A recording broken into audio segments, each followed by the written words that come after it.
देख रहे हैं आज तक हमारा खास कार्यक्रम ब्रेकिंग न्यूज, वो कार्यक्रम जहां पर देश और दुनिया की हर छोटी बड़ी खबर से हम आपको बाखबर करते हैं। और ब्रेकिंग न्यूज में शुरुआत आज एक बड़ी खबर के साथ करेंगे। खबर यह है कि शिंदे सरकार ने विधानसभा में बहुमत साबित कर दिया है। तो ये बड़ी खबर बता दें, ब्रेकिंग न्यूज की पहली बड़ी खबर यह है कि 164 मत जो हैं वो सत्ता पक्ष यानी शिंदे सरकार के लिए पड़े। वहीं विपक्ष की आप बात करेंगे तो दहाई के आंकड़े में वो सिमट कर रह गए। 99 वोट उनको पड़े हैं। एक हफ्ते पहले तक उनकी सरकार चल रही थी, बहुमत की बात थी, लेकिन बगावत ऐसी हुई कि आज दहाई के आंकड़े में महाविकास अघाड़ी सिमट कर रह गई है। 99 वोट सिर्फ पड़े हैं। उदो खेमे के चीफ विप सुनील प्रभु के मुताबिक कुछ विधायकों ने विप का उल्लंघन किया। कल स्पीकर चुनाव में शिवसेना के स्पीकर के पक्ष में 107 वोट पड़े थे और इस लिहाज से आज 8 वोट कम पड़े हैं, जबकि कल बीजेपी के स्पीकर उम्मीदवार के पक्ष में 164 गिरे थे और आज भी उन्हें उतने ही वोट मिले हैं। मतदान करणाऱ्या अनुकूल सदस्यांची संख्या 164 इतकी आहे। व प्रस्तावाच्या विरोधात मतदान करणाऱ्या प्रतिकूल सदस्यांची संख्या 99 इतकी आहे। प्रस्तावाच्या बाजूने असणाऱ्या सदस्यांची संख्या 164 म्हणजे जास्त असल्यामुळे सदरूढ प्रस्ताव संमत झाला असे मी घोषित करतो। रत्नाकर माणिकराव गुट्टे 164। जय भगवान बाबा।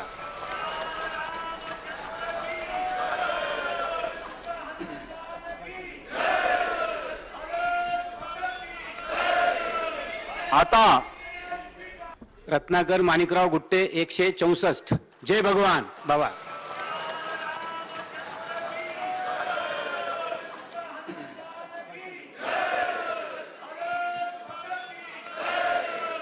आता सेना भाजपा युतीचे आमचे मुख्यमंत्री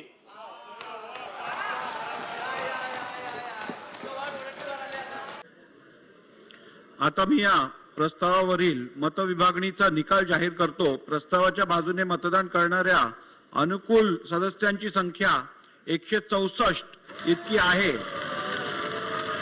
व प्रस्तावाच्या विरोधात मतदान करणाऱ्या प्रतिकूल सदस्यांची संख्या 99 इतकी आहे। प्रस्तावाच्या बाजूने असणाऱ्या सदस्यांची संख्या 164 म्हणजे जास्त असल्यामुळे सदरूढ प्रस्ताव संमत झाला असे मी घोषित करतो। सन्मान्य मुख्यमंत्री, त्यावेळी ते गावी जातात, गावी जाऊन पुन्हा तयार होतात आणि अलीकडच्या काळात त्यांना थकवा मिटवण्याकरता नातू आहे, त्यामुळे नातवामुळे त्यांचा थकवा हा आपल्याला मिटताना दिसतो। पण एक सामान्य कार्यकर्त्याची कशा प्रकारे काळजी ते घेतात याचे एक उत्तम उदाहरण म्हणजे एकदा एका कार्यकर्त्याचा कार्यक्रम घेतला होता, त्यांना अचानक चिपळूणला जावं लागलं।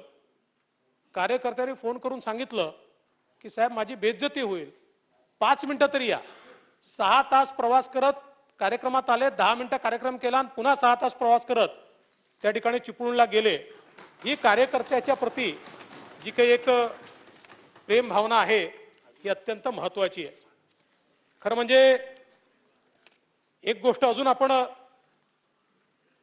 या ठिकाणी नमूद केली पाहिजे की लहानपणी गरिबीमुळे त्यांना शिक्षण सोडावं लागलं आणि त्यामुळे त्या काळात 10वी पर्यंतच ते शिकले।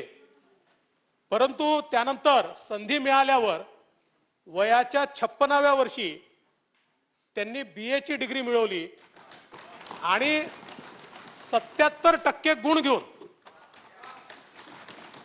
त्यांनी ग्रॅज्युएशन पूर्ण केलं।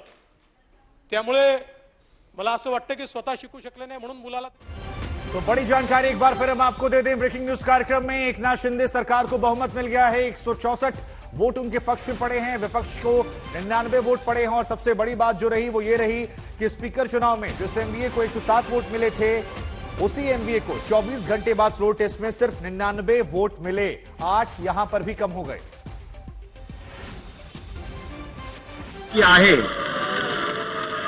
व प्रस्तावाच्या विरोधात मतदान करणाऱ्या प्रतिकूल सदस्यांची संख्या 99 इतकी आहे।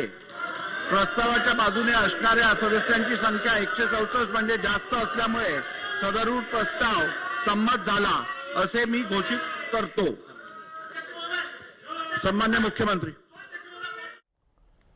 तो महाराष्ट्र की सत्ता तो उद्धव ठाकरे के हाथ से गई, लेकिन ऐसा लग रहा है कि शिवसेना भी उनके हाथ से निकलने का खतरा पैदा हो गया है। ऐसा क्यों कह रहे हैं? क्योंकि शिंदे खेमे ने यह कहा है कि पार्टी व्हिप तोड़कर सरकार के खिलाफ मतदान करने वाले शिवसेना विधायकों पर सस्पेंशन की कार्रवाई की जाएगी और इस पूरे मामले पर शिवसेना यानी उद्धव ठाकरे की जो शिवसेना है उसके प्रवक्ता संजय राउत ने क्या कुछ कहा वो हम आपको सुनवाते हैं।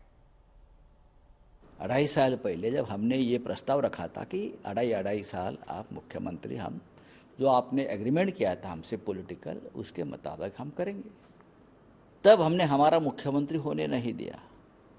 लेकिन अब क्या है, ये खेल समझ लीजिए। तो आपको पार्टी को तोड़ना ही था, पार्टी को कमज़ोर करना था। पार्टी में लोग आते हैं चले जाते हैं, ये हर पार्टी का एक कार्यक्रम हमेशा चलता है, करेक्ट। हमारे लोग भी चले गए हैं, लेकिन ये सब लोग चुनकर कैसे आएंगे वापस? ये तो शिवसेना के नाम से हमारे लोगों के मेहनत से चुनकर आए थे, और अब कोई प्रलोभन है, कोई दबाव है एजेंसी का, तो चले गए। ये टेम्पररी अरेंजमेंट्स। जिस तरह से मुंबई में उतरे, अपने आप को शेर समझते थे ये लोग पहले जब शिवसेना में थे। हम शेर है शिवसेना के, लेकिन कसाब को भी इतनी सिक्योरिटी कभी नहीं थी। उतनी सिक्योरिटी देकर लगभग आर्मी को ही बुलाया था मुंबई में उनकी सुरक्षा के लिए जब मुंबई में उतरे। जब गुवाहाटी में थे, आपने देखा होगा किस तरह से घेराबंदी की थी। किस बात का डर है आपको? तो बागी विधायकों की तुलना कसाब से करते हुए कहा कितनी सिक्योरिटी तो कसाब को भी नहीं मिली थी जितनी इन्हें दी गई है। खैर, इस खबर से आगे हम बात करते हैं महाराष्ट्र की एक और बड़ी खबर की। ब्रेकिंग न्यूज में अमरावती की बात करते हैं, क्योंकि अमरावती में उलेश कोले मर्डर केस में आरोपियों को लेकर एनआईए किसी अज्ञात जगह पर पूछताछ कर रही है। बड़ी जानकारी निकलकर सामने आई है। आपको बता दें, ये एक बहुत ज्यादा बड़ा भयावह केस था, गला रेत कर हत्या करने वाला, और अब इसमें एनआईए जांच कर रही है। यह खबर है कि अज्ञात जगह पर आरोपियों से पूछताछ चल रही है। मुख्य आरोपी भी इसमें है और सभी आरोपियों को लेकर यहां पर एनआईए किसी अज्ञात जगह पर पूछताछ कर रही है। 21 जून को यह घटना घटित होती है, लेकिन उसके बाद यह मामला ठंडा पड़ जाता है। सरकार बदलती है, पुलिस प्रशासन का रवैया बदलता है, एकाएक एनआईए को जांच सौंपी जाती है और उसके बाद अब इस मामले में तेजी देखने को मिल रही है। ये तमाम आरोपी जो हैं, तस्वीरों में देखिए, इन्हें यहां से एनआईए की टीम ले जा रही है।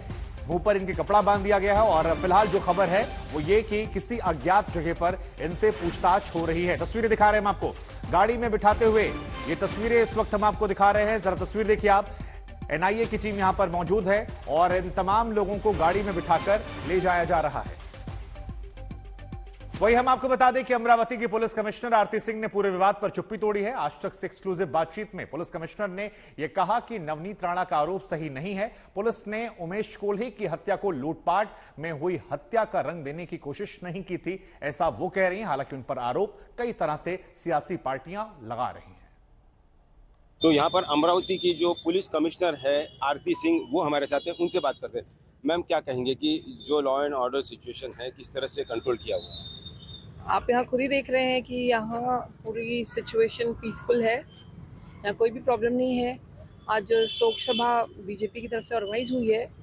हमने सारे ऑर्गेनाइजर से बात किया है और उन्होंने बहुत ही शांति प्रिय ढंग से, शांति से ये शोक सभा कर रहे हैं और हमारी पूरी फोर्स यहाँ लगी हुई है। और हमने कुछ प्रिवेंटिव एक्शंस भी, जो मिसक्रिएंट्स हैं उनके ऊपर हमने प्रिवेंटिव एक्शन भी लिया हुआ है और पूरी तरह से सिचुएशन कंट्रोल में है। शुरुआत के दौर से जब से ये मामला सामने आया है, एफआईआर रजिस्टर हुआ है, आपका जो हर एक नोटिंग है वो आला अधिकारियों को गया है, तो उसके बारे में क्या कहें? शुरुआत से, क्योंकि ये बेहद सेंसिटिव केस है, तो फ्रॉम डे वन हमने इस केस में हर तरीके से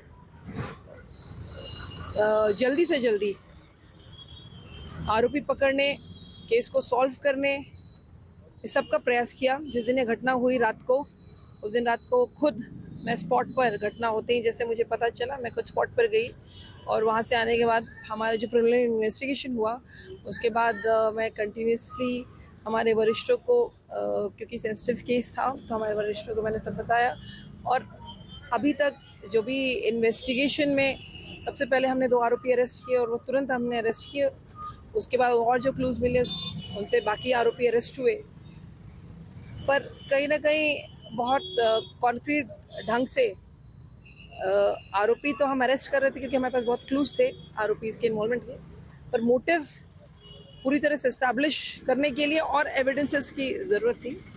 हमें अभी तक के इन्वेस्टिगेशन में जो भी एविडेंसेस मिले हैं उससे प्राइमा फेसी ऐसा लग रहा है कि दिस वाज अ केस जहाँ पे बिकॉज द डिसीज्ड उन्होंने नुपुर शर्मा के समर्थन में एक पोस्ट को फॉरवर्ड किया था, उसकी वजह से जो आरोपी है उन्होंने ऐसा किया, ऐसा अभी तक समझ में आ रहा है। शुरुआत के दौर में जब ऐसा मामला आता है, हत्या होती है, तो मामला क्या रजिस्टर होता है? जो आरोप लग रहे हैं कि डकैती का मामला पुलिस बता रही थी।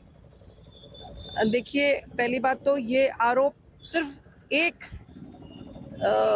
जो सांसद मैडम है सिर्फ उन्होंने आरोप किया, ऐसा आरोप किसी और ने आज तक नहीं किया है।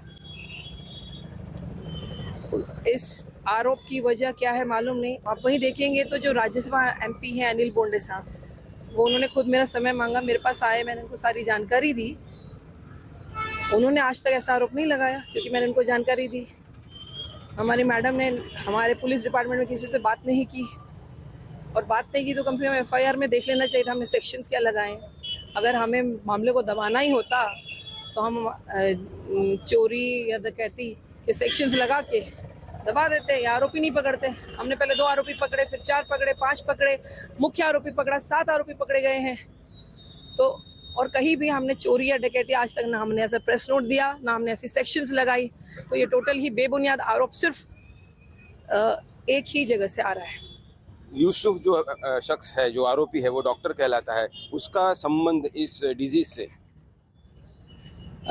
जो एक आरोपी हैं वो जो हमारे जो मृतक हैं उनके कस्टमर हैं, और क्योंकि वो वेटनरी डिजीज़ को ट्रीट करते हैं, तो आरोपी के यहाँ से मेडिसिन और ड्रग्स को ले जाते थे। ये आरोपी को डिजीज ने काफ़ी पैसे भी दिए हुए हैं, काफ़ी मदद भी हुई है, और बहुत अच्छे संबंध, फैमिली ताल्लुकात हो गए थे, ऐसे उनके छोटे भाई बता रहे हैं। तो कहीं ना कहीं जो 1-1.5 लाख रुपए वापस करना है, वो मंशा से ये जो मैसेज है, सोशल मैसेज, क्योंकि दोनों एक ही व्हाट्सएप ग्रुप पे थे, तो वो मैसेज दूसरे व्हाट्सएप ग्रुप पे फॉरवर्ड करना, उससे ये तनाव बढ़ गया होगा। मैसेज फॉरवर्ड डॉक्टर ने ही किया आगे, और बाकी जो आप बोल रहे हैं उसकी भी हम अभी इन्वेस्टिगेशन कर रहे हैं। और जो नागपुर से आरोपी गिरफ्तार हुआ है, उसका क्या रोल है? उसने इन बाकी जो आरोपी हैं, जो 5 आरोपी घटनास्थल पे थे, उनको पैसे देना, उनको फरार होने के लिए गाड़ी देना, और पूरे घटना को कैसे अंजाम देना है, इस सब की तैयारी उसने की थी। कुछ मोबाइल भी आया है, मोबाइल के यहाँ पर देखिए कि कमिश्नर ऑफ पुलिस अमरावती आरती सिंह, इन्होंने कुछ बताया है महत्वपूर्ण, कि जो भी इन्वेस्टिगेशन चल रहा है वो सही दिशा में, कभी भी उन्होंने ये मामला दबाने की कोशिश नहीं की है। हर वक्त जो भी इन्वेस्टिगेशन हुआ है वो उनके आला वरिष्ठ अधिकारियों को उन्होंने बताया, और इसीलिए आज उनके ऊपर कोई उंगली नहीं उठा रहा है सिवाय एक शख्स, ऐसा उनका कहना है। यहाँ पर आप देखिए कि अमरावती में पुलिस चप्पे चप्पे पर तैनात की हुई है। आज शोक सभा है और उसी के लिए इस तरह के 4 चौबंद सुरक्षा के इंतजाम अमरावती में दिखाई दे रहे हैं। कैमरामैन राजेश रेवनकर और धनंजय साबले के साथ पंकज खेलकर, अमरावती आज तक। तो हम आपको बता दें कि आरती सिंह पर आरोप लगे थे कि शुरुआत में उन्होंने रॉबरी की बात को आगे करवा दिया, लेकिन आरती सिंह की तरफ से बड़ी खबर आई है। उनका कहना है कि बिना एफआईआर कॉपी देखे नवनीत राणा जो हैं वो आरोप लगा रही हैं। अमरावती की कमिश्नर का नवनीत राणा पर आरोप कि बिना एफआईआर की कॉपी देखे उन्होंने ये तमाम आरोप लगाए हैं, गलत आरोप लगा रही हैं। हालांकि हम आपको बता दें कि शुरुआत में 10 दिन तक मीडिया से लेकर तमाम स्थानीय अखबार जो हैं वहां पर बार बार ये खबर चली कि रॉबरी का ये मामला है। परिवार को भी यही जानकारियां शुरुआत में दी गई। उसके बाद जब एफआईआर की कॉपी आज तक नहीं दिखाई, तब ये खबर जाकर बड़ी होती है और इस खबर को लेकर हर तरफ से सफाई और आरोप प्रत्यारोप का दौर शुरू होता है। लेकिन अब यहां पर आरती सिंह ने ये बड़े आरोप लगाए हैं। अब हम आपको सुनवाते हैं नवनीत राणा से हमारी खास बातचीत। सुनिए क्या आरोप उन्होंने लगाए थे। आपको क्यों लगता है कि ये जयपुर से कनेक्टेड है? नहीं, मुझे नहीं लगता है सर। ये जो हमने इंक्वायरी निकाली और 12 दिन तक, जब ये घटना होने के बाद 12 दिन तक जब कंटिन्यू डिपार्टमेंट को हमने पूछा तो डिपार्टमेंट यही कह रही है कि चोरी का कहीं ना कहीं इसमें कनेक्शन लगता है। अगर चोरी है, जब हमने उन्हें क्रॉस आंसर क्वेश्चन करने लगे कि अगर ये चोरी है तो चोरी करने वाला 36,000 रुपए जो उनके बेटे के पास थे वो क्यों नहीं लेके गया? चोरी का विषय है तो बाकी चीजें उनके पास जो थी उनमें छानबीन क्यों नहीं की? आए, स्पष्ट तरीके से वो वीडियो में दिखाई देता है, मारा और चले गए। उनके बेटे पीछे था। अगर चोरी की मंशा से कोई आता है तो वो 8 दिन पहले आप पे नजर रखता है, पैसे किसके पास हैं, किससे पैसे लेने और चले जाना है। जब हमने उनके बेटे से बात की तब जाके ये पता लगा, एक चीज जो खुल के आई। और 12 दिन तक जब हमने एनआईए को जब रिक्वेस्ट की कि केंद्र की एजेंसी को और होम मिनिस्टर जी को, हमारे अमित शाह जी को, कि भाई इस पे इंक्वायरी लगानी चाहिए, क्योंकि राज्य की जो सरकार है यहाँ पर सरकार की यहाँ वहाँ पलट फेर हो रही है। तो यहाँ पर वो ये पूरे विषय को, घटना को दबा रहे हैं। तो ये चीजें दबनी नहीं चाहिए, इसके लिए केंद्र एजेंसी इसकी जांच करनी चाहिए। जब हमने उनसे डिमांड की और जब एजेंसी यहाँ पर आती है, एजेंसी आने के बाद तब जाके सीपी कमिश्नर ऑफ पुलिस बाहर आके बाइट देती है, यस ये सब्जेक्ट नुपुर शर्मा और हिंदू विचार रखने वाले जो व्यक्ति थे उनको ये सब्जेक्ट रिलेटेड है। जब ये खुद डिपार्टमेंट 12 दिन के बाद बता रही है, क्यों 12 दिन लगे उनको ये डिपार्टमेंट को बताने के लिए कि ये वो सेम केस है, वो उसके साथ रिलेट करता है।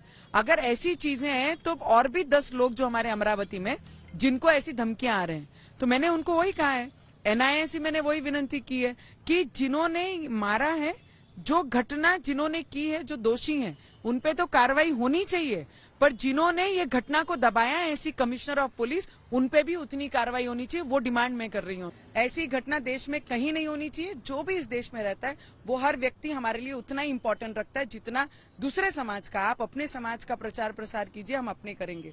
आप ये नहीं कह सकते कि अगर मैंने कोई मैसेज वायरल किए हैं तो कल उठकर आप मुझे भी आंखें मार दो के चौराहे पे। ये कौन सा नियम रह गया हमारे हिंदुस्तान में? मुझे लगता है इस पे सख्त कार्रवाई होनी चाहिए।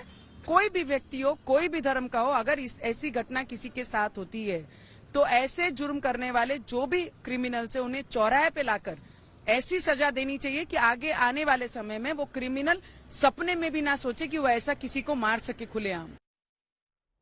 देखिए, घटनाएं जो हैं ये देश भर में लगातार इसको लेकर विरोध हो रहा है और यही वजह है कि उदयपुर में भी बड़ी खबर जो आ रही है ब्रेकिंग न्यूज में, वो खबर ये है कि उदयपुर की घटना को लेकर कर्नाटक के वेल्लारी में प्रदर्शन हुआ है। तस्वीरें हम आपको दिखा रहे हैं।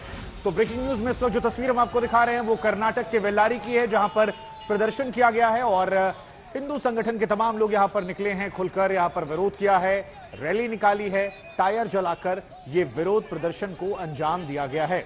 उदयपुर हत्याकांड को लेकर कर्नाटक में आक्रोश देखने को मिला, लोगों ने नाराजगी जाहिर की और पुलिस प्रशासन की मौजूदगी में यहां पर तस्वीरों में आप देख सकते हैं कैसे टायर जलाकर विरोध प्रदर्शन किया, बाइक रैली निकाली और इसके जरिए विरोध को दर्ज करवाया है। 2 तस्वीरें आपकी टीवी स्क्रीन पर, दोनों तस्वीरों में आपको पुलिस प्रशासन के लोग जो हैं वो नजर आ रहे हैं। शासन प्रशासन की मौजूदगी में यहां पर यह विरोध प्रदर्शन को अंजाम दिया गया है।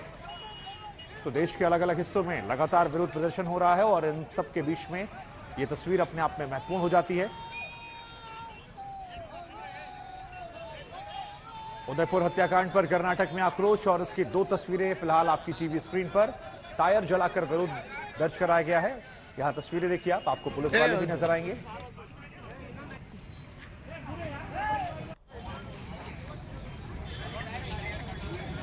तो एक तरफ यहां पर प्रदर्शन और दूसरी तरफ देखिए अब एक नई तस्वीर हम आपको दिखा रहे हैं हरिद्वार की।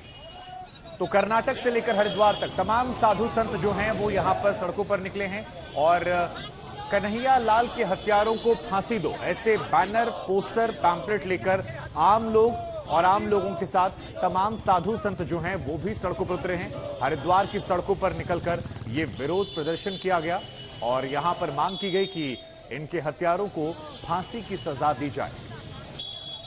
आपको यहां पर हर वर्ग, हर उम्र के लोग, महिलाएं भी नजर आ रही हैं और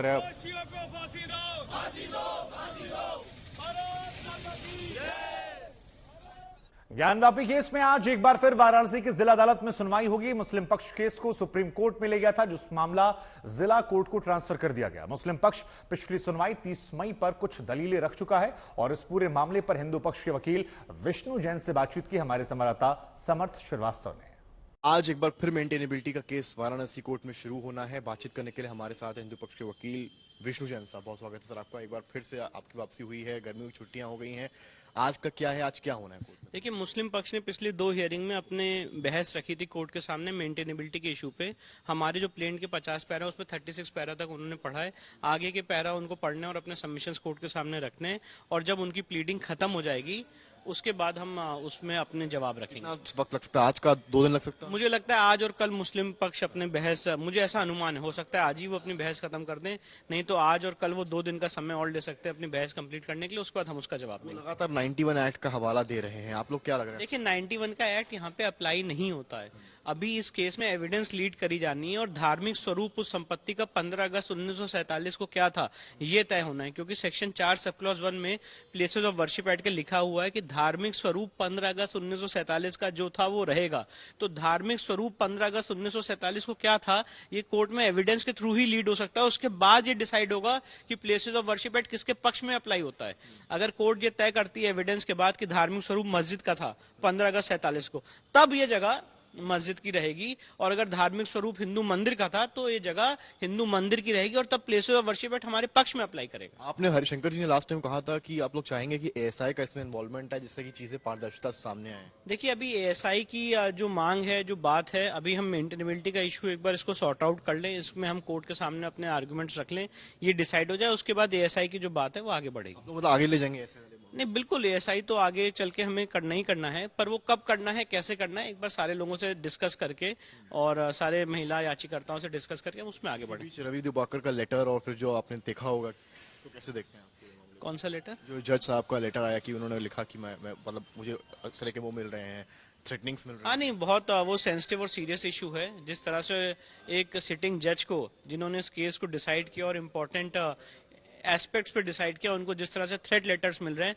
मुझे लगता है सरकार उसकी जांच भी कर रही है, जो मेरी नॉलेज में बात आई है, और उनको प्रॉपर सिक्योरिटी भी प्रोवाइड की गई है। और मैं आशा करूंगा कि इस देश की जुडिशरी के न्यायाधीश जो भी ऐसे काम कर रहे हैं उनको अप्रोप्रिएट सिक्योरिटी दी जाए और वो अपना काम निष्पक्ष ढंग से कर पाए, ऐसी मेरी उम्मीद है। हम आपको बता दें कि अमरावती में जिस तरह से उमेश की हत्या की गई, उसके बाद कई लोग सामने आए हैं जो ये दावा कर रहे हैं कि उनकी जान में खतरा बना हुआ है, और ऐसे कई ऑडियो भी सामने आए हैं। ब्रेकिंग न्यूज में हम आपको वो ऑडियो सुनवाएंगे जहां पर लोग ये दावा कर रहे हैं कि उन्हें नुपुर शर्मा का समर्थन करने के बाद धमकी दी गई है।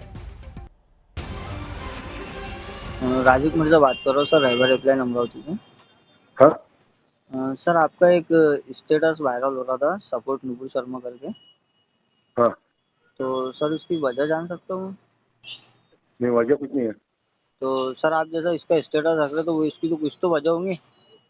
हाँ, नहीं, स्टेटस अच्छा लगा इसे रखे। नहीं, अच्छा लगा बोले आप सपोर्ट कर रहे हैं सर नुपुर शर्मा को। आज पूरा देश उसके खिलाफ बात कर रहा, उसने मुसलमानों के खिलाफ में बात करी, हमारे नबी के सामने गुस्ताखी करी। तो सर मेरे लिए तो सारे लोग शरीक है भैया। नहीं तो सर आपके लिए सारे लोग शरीक है, हम आपको पहचानते हैं और आप भी हमको बहुत अच्छी तरह से पहचानते हैं अल्हम्दुलिल्लाह, लेकिन आपने ऐसा स्टेटस रखे तो हमको खराब लगा ना।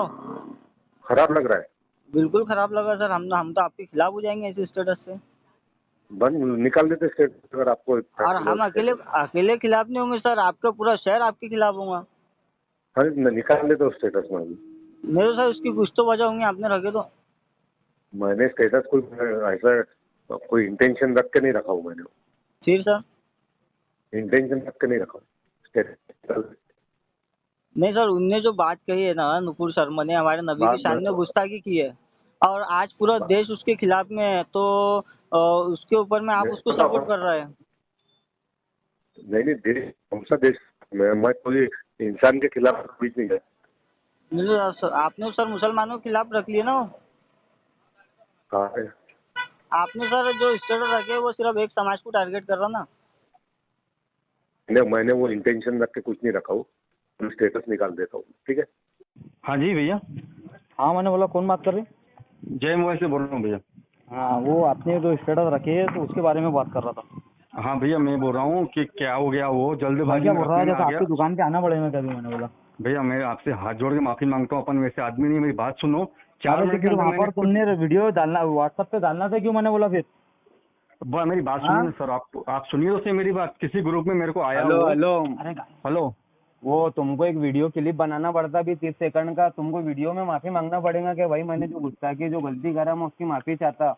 जैसा ठीक है ना, मैं आपको लग रहा है मैं जैसी माफी मांगा वैसी मांगना पड़ेगा, ना तो क्या है पहुंचे रहे हम दुकान। हेलो भैया मैं आपको भेजता हूँ वीडियो, कोई दिक्कत नहीं है, ऑडियो भेजा। हाँ बाबा, हाँ भाई जी। ये जो रखे थे स्टेटस, ये गलत करे, तुम्हारे दुकान पे आके तुमको लेना पड़ेगा क्या, मिलना पड़ेगा क्या? हमको तो पूरा गाँव चलता। भैया नहीं भैया, मैं हाथ जोड़ के माफी मांगता हूँ। सुनिए क्या हुआ हमने तुम्हारे धर्म के बीच में अभी तक के बोले क्या? भैया नहीं बोले, मेरे देखो हमारे इस्लाम पे अगर बात आएंगी ना तो गर्दन कटाने को भी नहीं डरते हम लोग। मैं बिल्कुल भैया समझ सकता, मैं आपसे पूरे समाज से हाथ जोड़ के माफी मांगता। क्या हुआ? सुनो, तुम एक वीडियो क्लिप बनाओ, गोपाल राठी ने कैसा बनाया, हाँ वैसा वीडियो क्लिप बना के वायरल करते तुम्हारा। ठीक है ना, कोई दिक्कत नहीं, भेज देता आपको। और मैं क्या बोल रहा, आइंदा से ऐसी गलती करना मत। आइंदा से गलती नहीं क्या बोल रहा ना, तुम अभी आके दुकान पे मिलता, तुम दुकान पर ही है ना तुम? मैं एक मिनट अपना पक्ष रखो, एक मिनट सुनते हैं मेरी बात भैया। हाँ बोल। किसी ग्रुप में मेरे को आया, अपन 3-4 के सिलेक्ट करते स्टेटस रखने के लिए, तो गलती से मेरे सिलेक्ट हो गया। जब मैंने देखा ऐसा कैसा हो गया गलती से? गोपाल राठी का भी गलती से हो गया। ये नाटक उठाएंगे तुमने। एक मिनट सुनो, 4 मिनट में मैं खुद ही क्यों डिलीट करूंगा? सिर्फ 4 मिनट में जब मेरे को गलती लगी तभी किया हुआ ना। वो गलती से सिलेक्ट करने में आ गया, हम सबसे यही गलती से हो गया वो। हेलो हाँ जी, मैंने बोला अभी वीडियो बनाओ और याले व्हाट्सएप पे डालो मेरा। ले लाइट बंद है, एक आधे घंटा लाइट आन दो, मैं वीडियो बना के पक्का भेजता हूँ आज के। मेरे व्हाट्सएप पे अभी आधे घंटे के अंदर वीडियो ना। ये आपका नंबर है ना भैया? यहाँ लाइट बंद है, जैसे लाइट आ जाए मैं आपको वीडियो भेजता हूँ। ठीक। हाँ ठीक है। तो ये बड़ी हैरान करने वाली ऑडियो क्लिप थी, आपने सुनी। और हमारे संवाददाता मुनीश हमारे साथ हैं।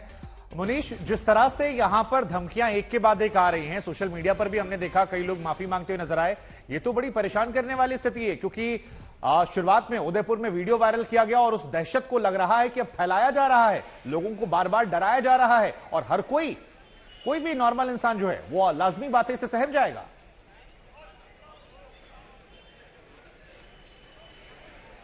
जी बिल्कुल, और मैं आपको यह भी बता दूं कि जिस शख्स ने डॉक्टर को फोन किया हुआ था वो वही शख्स है जो कि रहबर एनजीओ के लिए काम करता है। और रहबर वो एनजीओ है जो कि इरफान शेख, जिसके ऊपर उमेश कोहले की हत्या का आरोप है, हत्या में वो मास्टरमाइंड था, उसी शख्स का वो हेल्पलाइन नंबर से बात कर रहे हैं। यानी कि इरफान शेख, जो शख्स जिसने कि उमेश कोहले की हत्या की, उसी ने अपने लोगों से डॉक्टर को फोन करवाया। और हो सकता है कि जो मोबाइल फोन के दुकानदार को फोन किया गया उसके पीछे भी वही वजह हो। यानी कि एक बात तो साफ है कि उमेश कोहले की हत्या के पहले भी कई लोगों को धमकी दी गई थी। और अगर आप ऑडियो कॉल सही तरीके से सुने, उसमें साफ तौर पे धमकी दी जा रही है कि हम आपके दुकान को पहचानते हैं, हम आपको पहचानते हैं, अगर माफी नहीं मांगी गई, माफी वाला व्हाट्सएप स्टेटस नहीं डाला गया तो उसके ऊपर आपको भी कार्रवाई की जाएगी। अभी तक पुलिस, मैं आपको बता दूं, अपने दर्शकों को बता दूं कि अभी तक पुलिस इस मामले पर कोई कार्रवाई नहीं कर रही थी। लेकिन जैसे ही एनआईए इस मामले में घुसती है, 7 आरोपियों को गिरफ्तार किया जाता है, उसके बाद में पुलिस ने खुद ही संज्ञान लिया हुआ है। और जो दोनों ऑडियो क्लिप हमने दर्शकों को सुनाया, वो दोनों वो शख्स हैं जिन्होंने वीडियो अपना बनाया, माफी मांगी नुपुर शर्मा को सपोर्ट करने के लिए। और उसके बाद अब पुलिस ने उन दोनों के बयान दर्ज कर मामला दर्ज कर जांच शुरू कर दी है अज्ञात लोगों के खिलाफ में। लेकिन जैसा आपने सवाल पूछा था, कई लोगों से मैंने यहाँ पर बातचीत की। मुनीश, आप एक बार बने रहिए हमारे साथ, एक बार मैं वो ऑडियो दर्शकों को फिर से सुनवाता हूं, उसके बाद मैं आपके पास आऊंगा। बड़े गंभीर सवाल मेरे पास आपके लिए। आप भी, अरविंद ओझा भी हमें स्क्रीन पर नजर आ रहे हैं, अरविंद के पास भी आएंगे, लेकिन एक बार जरा वो ऑडियो फिर से सुनवाते हैं। राजीव मिर्जा बात कर रहा हूँ सर, रहबर हेल्पलाइन अमरावती से। हाँ सर, आपका एक स्टेटस वायरल हो रहा था, सपोर्ट नुपुर शर्मा करके। हाँ, तो सर इसकी वजह जान सकता हूँ?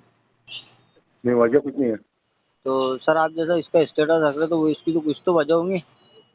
हाँ नहीं, स्टेटस अच्छा लगा इसे रखे। नहीं, अच्छा लगा बोले आप सपोर्ट कर रहे हैं सर नुपुर शर्मा को। आज पूरा देश उसके खिलाफ बात कर रहा, उसने मुसलमानों के खिलाफ में बात करी, हमारे नबी के सामने गुस्ताखी करी। तो सर मेरे लिए तो सारे लोग शरीक है भैया। नहीं तो सर आपके लिए सारे लोग शरीक है, हम आपको पहचानते हैं और आप भी हमको बहुत अच्छी तरह से पहचानते हैं अल्हम्दुलिल्लाह।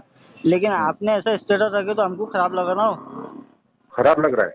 बिल्कुल खराब लगा सर, हम तो आपके खिलाफ हो जाएंगे ऐसे स्टेटस से। बंद निकाल देते स्टेट अगर आपको। और हम अकेले खिलाफ नहीं होंगे सर, आपका पूरा शहर आपके खिलाफ होगा। इधर हम आपको बता दें, सरकार के 100 दिन पूरे होने पर योगी आदित्यनाथ इस वक्त लाइव हैं। क्या कुछ वो कह रहे हैं, हम आपको सुनवाते हैं। उत्तर प्रदेश की जनता जनार्दन ने आदरणीय प्रधानमंत्री श्री नरेंद्र मोदी जी के नेतृत्व में, उनके मार्गदर्शन में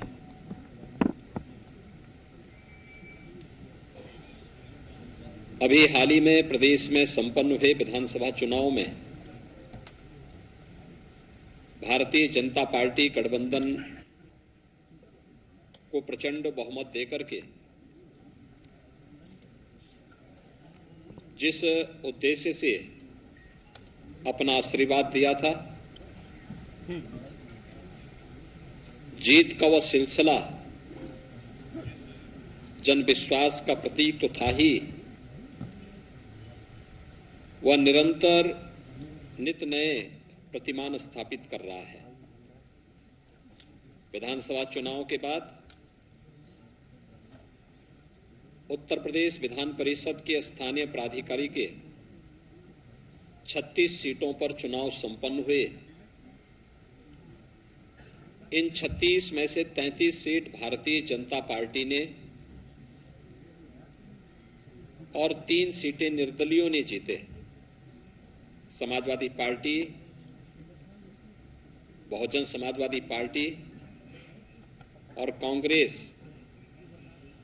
0 पर रही। यही नहीं, विधान परिषद गठन के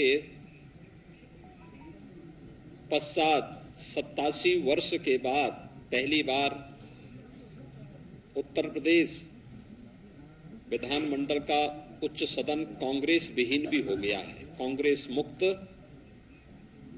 उच्च सदन उत्तर प्रदेश के अंदर हुआ है। विधान परिषद के स्थानीय प्राधिकारी चुनाव के साथ प्रदेश के अंदर 2 महत्वपूर्ण लोकसभा के उपचुनाव भी संपन्न हुए हैं। एक पूर्वी उत्तर प्रदेश में आजमगढ़ में और एक पश्चिमी उत्तर प्रदेश के रामपुर में। दोनों सीटें 2019 के लोकसभा चुनाव में समाजवादी पार्टी ने जीती थी।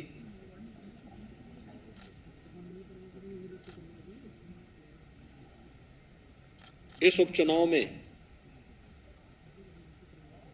जनता जनार्दन का आशीर्वाद भारतीय जनता पार्टी को प्राप्त हुआ। यह भी प्रधानमंत्री मोदी जी की नीतियों के प्रति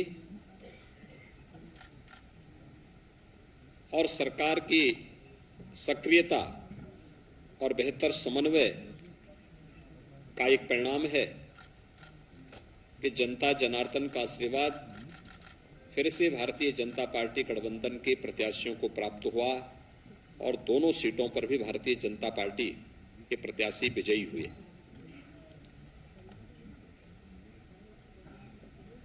पच्चीस मार्च 2022 को हमारी सरकार ने प्रदेश के अंदर शपथ ग्रहण किया।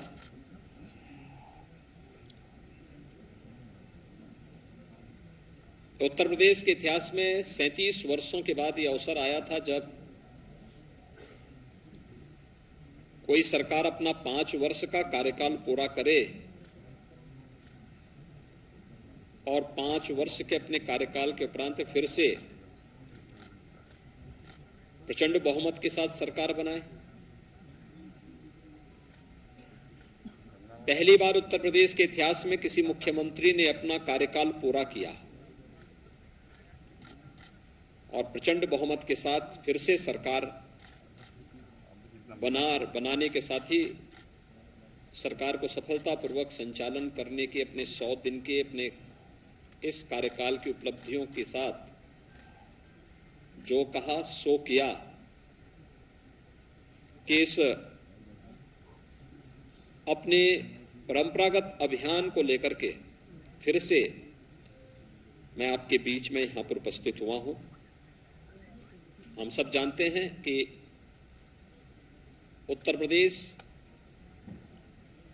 देश की सब आबादी के हिस्से सबसे बड़ा राज्य है और प्रधानमंत्री जी बार बार इस बात को कहते हैं कि उत्तर प्रदेश में संभावना है, एक पोटेंशियल है कि उत्तर प्रदेश भारत की अर्थव्यवस्था का ग्रोथ इंजन बनने की सामर्थ्य रखता है। उस सामर्थ्य को सजोने का कार्य और उसको देश और दुनिया के सामने प्रस्तुत करने का कार्य, उसकी आधारशिला 2017 से मार्च 2022 के बीच में हमारी सरकार ने किया। अब दूसरा कार्यकाल जो हमें उत्तर प्रदेश की जनता जनार्दन ने दिया है, इस दूसरे कार्यकाल में एक नई उड़ान के साथ हम सब अपनी यात्रा को आगे बढ़ा रहे हैं। आदरणीय प्रधानमंत्री जी ने देश के लिए जो लक्ष्य निर्धारित किया है कि भारत की अर्थव्यवस्था $5 ट्रिलियन की होगी, तो स्वाभाविक रूप से उत्तर प्रदेश की भूमिका इसमें महत्वपूर्ण हो जाती है। और उत्तर प्रदेश ने आते ही हमारे मंत्रिमंडल ने सबसे पहला कार्य, वे 10 सेक्टर चुने जिन पर हम व्यवस्थित कार्य योजना बना करके उत्तर प्रदेश की अर्थव्यवस्था के उस प्रेजेंटेशन को $1 ट्रिलियन तक पहुंचाने की इस कार्य योजना को हम आगे बढ़ा सके। ये पहली बार हुआ है कि 10 सेक्टर के प्रेजेंटेशन में सभी हमारे सहयोगी मंत्रीगण मौजूद थे। उनके मार्गदर्शन में उनके विभागों ने उसका प्रेजेंटेशन स्वयं बनाया, उसका अध्ययन किया, फिर उसका मंत्रिमंडल के सामने प्रस्तुतिकरण हुआ, उस पर चर्चा हुई और फिर उसकी ठोस कार्य योजना बना करके हर एक सेक्टर के लिए एक सीनियर अधिकारी को जिम्मेदारी देकर के उस सेक्टर की उन संभावनाओं को जो उत्तर प्रदेश को आगामी 5 वर्ष के अंदर $1 ट्रिलियन की इकोनॉमी के समकक्ष पहुंचाने में योगदान दे सकेगा, वह कार्यक्रम भी हम लोगों ने सफलतापूर्वक प्रदेश के अंदर आगे बढ़ाया। मुझे प्रसन्नता है कि सरकार जनता के द्वार इस कार्यक्रम को मेरे सहयोगी मंत्रिमंडल के मेरे सभी सहयोगी मंत्रियों ने 18 समूहों के साथ जोड़ करके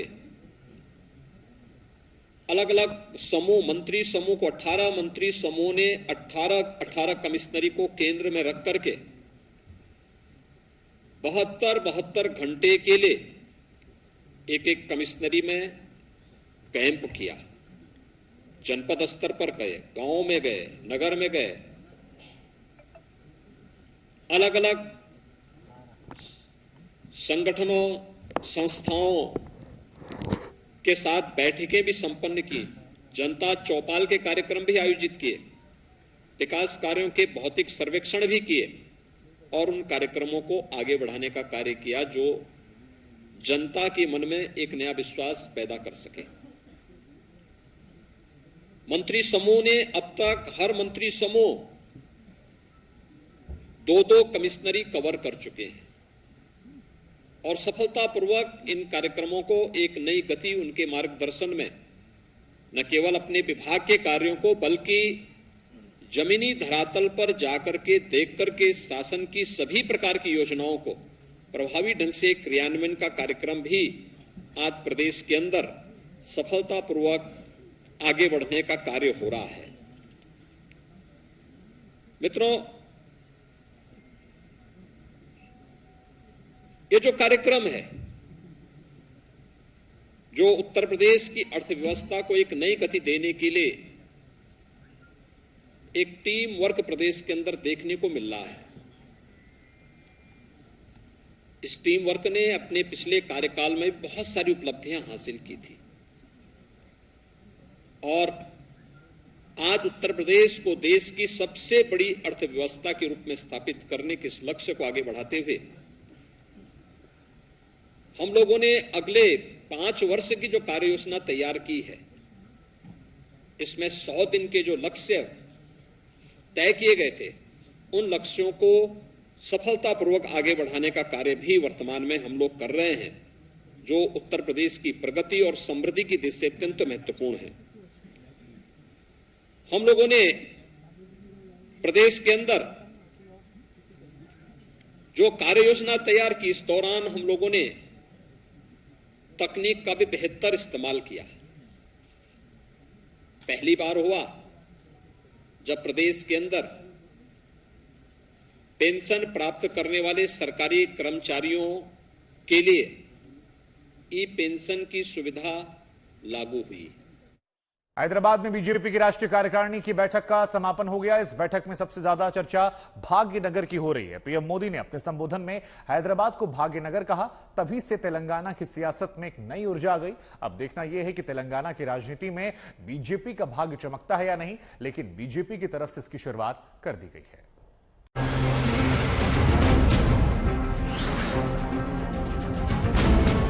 ये टीआरएस के गढ़ में बीजेपी के मिशन तेलंगाना का शंखनाद। ये टारगेट 2024 के लिए केसीआर पर सीधा निशाना है। ये भाग्यनगर में भगवा लहराने के लिए बीजेपी का मंथन है। कष्टों से बचाओ, रोग हरो मां, शोक हरो मां, कष्टों से बचाओ। जैसे ही हैदराबाद में बीजेपी राष्ट्रीय कार्यकारिणी की बैठक पूरी हुई, वैसे ही केसीआर की चिंताएं शुरू हुई। बीजेपी की इस बैठक में केसीआर को घेरने और तेलंगाना को जीतने की शपथ ली गई। आज मैं भाग्यनगर हैदराबाद में खड़ा हूं। पूरा देश जानता है, सरदार पटेल न होते तो आज हैदराबाद भारत का हिस्सा न होता। सवाल ये है कि बीजेपी ने जानबूझकर तेलंगाना को बैठक के लिए क्यों चुना। सबसे पहले ये समझें, बीजेपी अगले साल होने वाले विधानसभा चुनावों में केसीआर सरकार को हराने का लक्ष्य लेकर चल रही है। तेलंगाना टीआरएस का गढ़ है और बीजेपी इस गढ़ को चुनावी मैदान में जीतना चाहती है। अगर बीजेपी अगले साल तेलंगाना में ज्यादा सीटें जीतती है तो 2024 के लोकसभा चुनावों में बीजेपी को बड़ा फायदा मिल सकता है। 2024 लोकसभा को देखते हुए बीजेपी को लगता है कि हिंदी बेल्ट में वो पहले से ही टॉप पर है और उससे ऊपर तो बढ़ नहीं सकती। ऐसे में बीजेपी को सीटें कम होने का खतरा है, इसीलिए ऐसे राज्यों को चुना है जहां बीजेपी को आगे बढ़ने की संभावना है और इस लिस्ट में एक नाम तेलंगाना भी है। आज भाग्यनगर में जिस तरीके से अपार जनसमूह आज अपने प्रिय नेता भारत के यशस्वी प्रधानमंत्री जी को सुनने के लिए आतुर है, यह मुझे इस बात के लिए आश्वस्त करता है कि आने वाले समय में तेलंगाना से केसीआर का जाना तय है। भाजपा की राष्ट्रीय कार्यकारिणी की अंतिम बैठक उत्तर प्रदेश समेत 5 राज्यों में चुनाव से ठीक पहले नवंबर 2021 में नई दिल्ली में हुई थी, जहां भाजपा ने 2022 की शुरुआत में प्रचंड जीत दर्ज की। तेलंगाना को लेकर बीजेपी ने अपनी रणनीति बदल ली। एक तरफ हैदराबाद को भाग्यनगर से हिंदुत्व के मुद्दे को हवा दी, तो दूसरी तरफ जेपी ने उन जातियों के बीच भी अपनी बैठ मजबूत करनी शुरू कर दी है जो अभी तक टीआरएस का वोट बैंक मानी जाती है। इसके अलावा बीजेपी ने तेलंगाना के मुख्यमंत्री केसीआर के खिलाफ आक्रामक तेवर की मात्रा भी बढ़ा दी।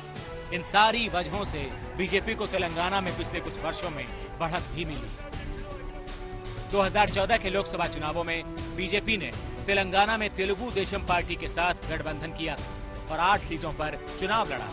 बीजेपी को इन 8 सीटों में से महज 1 पर जीत मिली। लेकिन 2019 के चुनावों में टीडीपी का सफाया हो गया और बीजेपी ने 4 लोकसभा सीटों को जीतकर सबको हैरान कर दिया। इसके अलावा टीआरएस 9 पर आ गई कांग्रेस 3%। बीजेपी का वोट शेयर 2014 में 10.5% से बढ़कर 2019 में 19.5% हो गई। ये बहुत बड़ा बदलाव नहीं था, लेकिन सबसे हैरानी की बात ये रही कि निजामाबाद में केसीआर की बेटी कविता बीजेपी के अरविंद धर्मपुरी से हार गई। अरविंद टीआरएस के पूर्व नेता डी श्रीनिवास के बेटे।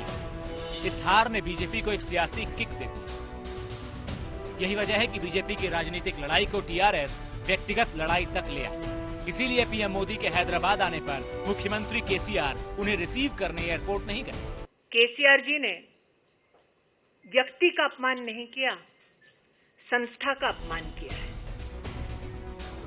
तेलंगाना के जरिए बीजेपी दक्षिण भारत में अपने सियासी वजूद को और मजबूत करना चाहती है।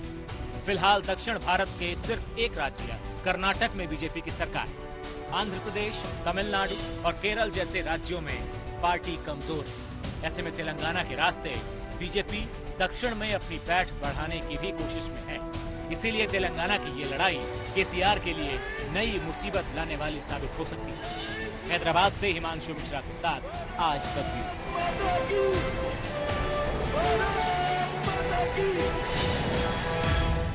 बीजेपी की बैठक के बाद प्रधानमंत्री नरेंद्र मोदी ने हैदराबाद में एक जनसभा को संबोधित किया। इस जनसभा में आई भीड़ तेलंगाना की राजनीति में चर्चा का विषय बन गई। पीएम मोदी ने तेलंगाना के लोगों से क्या कुछ कहा, हम आपको सुनाते हैं।